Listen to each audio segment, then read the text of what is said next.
Pader at mga bakal na binalot ng abo na lamang ang natira sa bahay na ito sa Kennedy Street, Pleasant View Subdivision, Barangay Tandang Sora sa Quezon City. Matapos lamunin ng apoy kaninang madaling araw.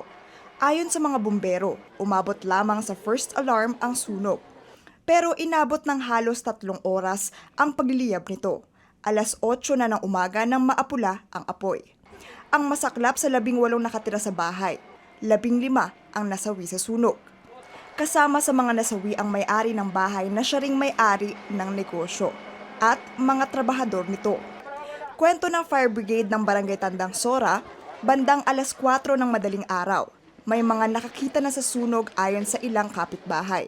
Pero pasado alas 5 na ng umaga nang maitawag sa mga otoridad. Malaki na ang apoy na dinatna nila, kaya nahirapan silang apulahin ito. The call sa barangay was received around 5:30 a.m. So agaran naman kaming rumisponde rito, pero pagdating namin dito, malaki na yung apoy. So hindi na siya malapitan dahil pati yung mga sasakyan umaapoy na, so hindi kami makapenetrate sa loob. Ayon sa mga otoridad, mabilis na kumalat ang apoy dahil sa dami ng tela sa loob ng bahay.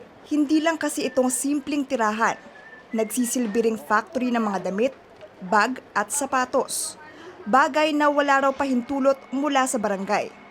Ang permit kasi ng MGC Warehouse Incorporated ay para lamang sa warehouse ng mga damit. Base sa dokumentong pinakita ng barangay, kailangang ilipat sa commercial area ang pagawaan bilang pagtalima sa zoning ordinance ng Quezon City LGU. Pwede rin daw humingi ito ng pahintulot mula sa kanilang Homeowners Association para mag-operate bilang isang factory, bagay na hindi nagawa ng may-ari. Tuliro at hindi makausap ang trabahador na ito, na isa sa 3 nakaligtas mula sa sunog.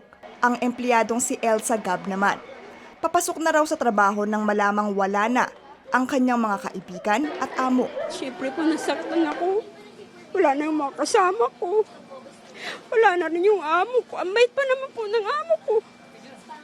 Si Leilani Laron hindi napigilan ang emosyon dahil 3 sa mga nasawi ay mga pamangkin niya. Wala po kami kontak sa Mindoro. Ay hindi po nila alam. Ngayon yung asawa ko pumunta po dito kanina. Ngayon lang po nila nalaman na wala na po yung anak nila. Iniimbestigahan ng Bureau of Fire Protection ang pinagmula ng sunog. Sabi ng mga bumbero, hindi raw agad na ipaalam sa kanila ang insidente. Ang iba raw kasi, imbis na gamitin pantawag ang telepono, inuna pa ang pagkuha ng video para makapag-live sa social media. So far may naririnig tayo mga nag-FB live, yun nga advice natin, wag natin unahin ang pag-FB live, kung hindi ay tumawag kagad tayo sa nearest fire station, yung nakakasakop dito sa barangay natin. Chrissy De Matulak, CNN Philippines.